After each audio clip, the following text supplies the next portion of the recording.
So I recently gained a very weird obsession with the Spice Girls. I can't much explain why. I've always been heavily into music and always been into pop music, which I think is important to note because often people can be very snobbish about that genre. But I do think it has just as much value as other genres. And being from the UK, the Spice Girls have always been part of the cultural zeitgeist. You know, Mel C is a radio host, Mel B was always on TV growing up in one way or another, Victoria Beckham obviously being married to David Beckham, so they were always around in the media somewhere, as well as her numerous clothing and perfume stuffs, and their music being so popular you just consume it through osmosis. So though the Spice Girls prime was before I was even born, I've always been aware of them, but as far as girl groups went, my attention was always bisected by the Sugar Babes and Girls Aloud. But a couple weeks ago I watched the Wannabe video and there was just something so infectious about it, so afterwards I watched all the Spice Girls videos and listened to all their albums, even the weird third one without Jerry, and I even went on to watch a few documentaries about them, as well as this brilliant YouTube video by Deep Dive. My obsession was clear. I was experiencing the same Spice mania in 2024 that people were in 1996 and 7.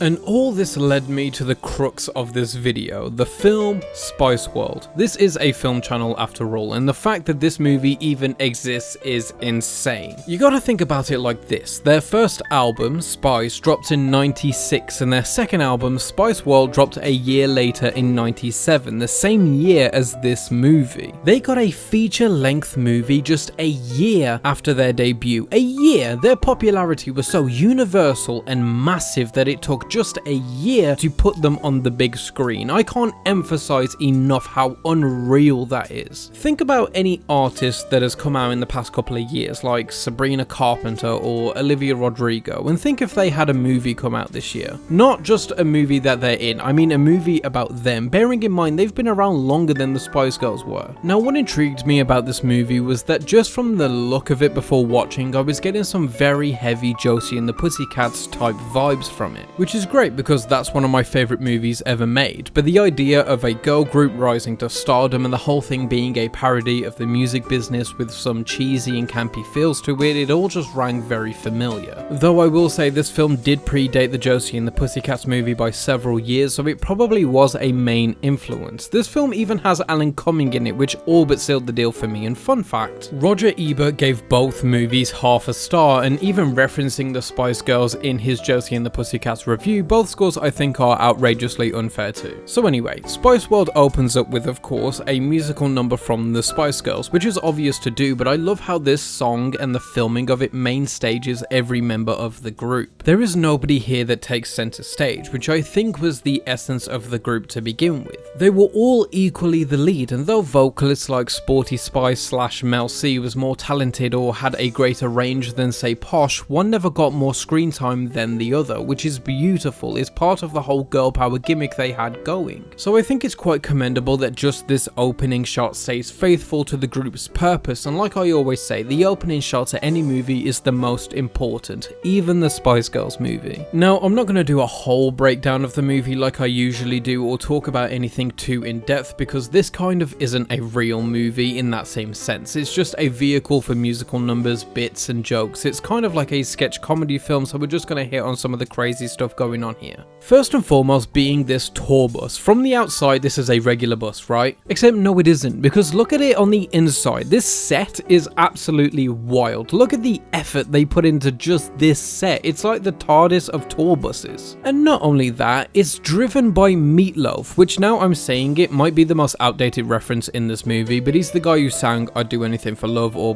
Bad Out of Hell. He's also Bob in Fight Club for the film folk. And he's not the only cameo. This film is brimming with them. Elton John shows up in like the first 10 minutes, Jonathan Ross, Stephen Fry, even Bob Hoskins at one point plays Ginger Spice in disguise. And the one thing about this whole movie is that it actually isn't bad. Like, it absolutely should be awful, and I thought it would be going into it, but just on a writing level, yes, it's like a sketch show, like I said, but it works very well as that. It's super meta. There's this reoccurring bit about these two guys who are pitching a Spice Girls movie to their manager, and every time they edge closer to the movie we're seeing, and there's a moment where the CEO of the record company says, they got successful very fast, so get ready for the backlash, which is still insanely relevant as a sentiment today. We all know that when artists get so big, or actors or whatever, there'll always be a crowd trying to drag them down, even part of their once fandom. And it's so bizarre how we do that. We lift people onto a pedestal, hold them up to a standard they never asked for, and get mad when they don't consistently achieve it, which was part of the Spice Girls journey in real life too.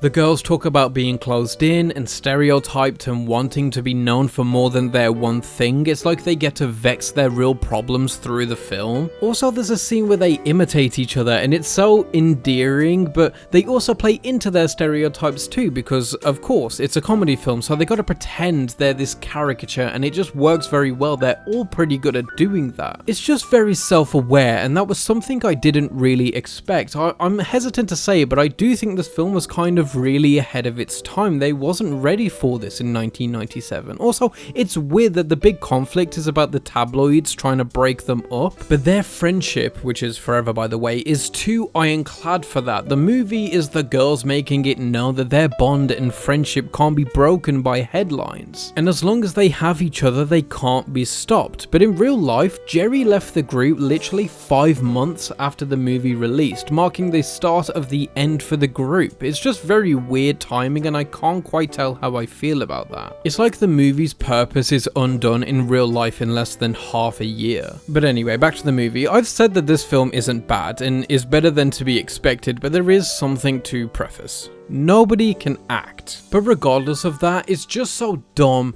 and charming. It's like some are giving great theatrical performances like Alan Cumming, who's quite obviously leagues above this material, but the girls themselves are so goofy and bad, but they're giving it everything they have, and more importantly, they're having an obviously fun time, which is exactly why they worked as a band in the first place. Because were they the best singers in the world? Not really. Was their music an innovation of pop music? Not at all. And don't get me wrong, the music was good. Like I said, I'm going through a Spice Girls phase at the moment, and their music is very infectious, as is most pop music, but their best selling point was the fact that there were so many different personalities. The group was so diverse and equal and fun. They were just 5 girls who were best friends having the most fun whilst making music. Every song, every video represented that. Every time you saw them in interviews or on stage, that is what their essence was. So though nobody is exactly giving an Oscar-worthy performance, the fun everyone is having is endearing enough to just make it work. Plus, combining with the fact that the film is very obviously tongue-in-cheek, it's hard to feel too serious about it. And yes, I caught myself genuinely laughing out loud at a lot of the jokes and bits. Victoria is weirdly the one that gives the best line delivery. She's unironically the best actor out of the bunch. She plays her ridiculous bits so straight. It's weirdly reminiscent of like stand-up comedy. And I'm not kidding, this might be one of the funniest movies I have ever seen, intentionally so too. It isn't like this is some kind of ironic enjoyment. The jokes just land very well for me personally. It's super goofy and Looney Toony. There's aliens that show up at one point, and that whole sequence is hilarious. There's this weird gag with the CEO, and he has a different animal he strokes during every call, like a Bond villain. There's even a super charming and fun fourth wall breaking scene that plays during the credits. And along with the great comedy, of course, we get all of this immense Spice Girls music to soundtrack the film, which is just as infectious as it is on the albums, and they make so many of these sequences pass enjoyably. So I can't believe I'm saying it, but I really loved Spice World. The campiness here is just too unexpected. You'd reckon this would just be terrible. The concept is awful, and the film being made at all is kind of insane, but it does just work for what it wants to be. Is it Casablanca? Obviously not, but it is pure, unadulterated fun that I think has some worth beyond just being a Spice Girls movie. Now, of course, you're going to get more out of it as a fan of the group, but I just think it's such an interesting moment in pop culture that can't really be replicated, and likely nothing like it will ever happen again. I'd say to watch it just for the unique experience, and people usually reserve this term for other kinds of films, but I genuinely think this movie is in some ways an underrated and misunderstood gem.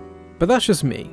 What do you think? Have you seen Spice World? If so, let me know what you think of it. If not, will you? And whether it's a comedy based on the lives of a girl group or not. As always, keep watching movies.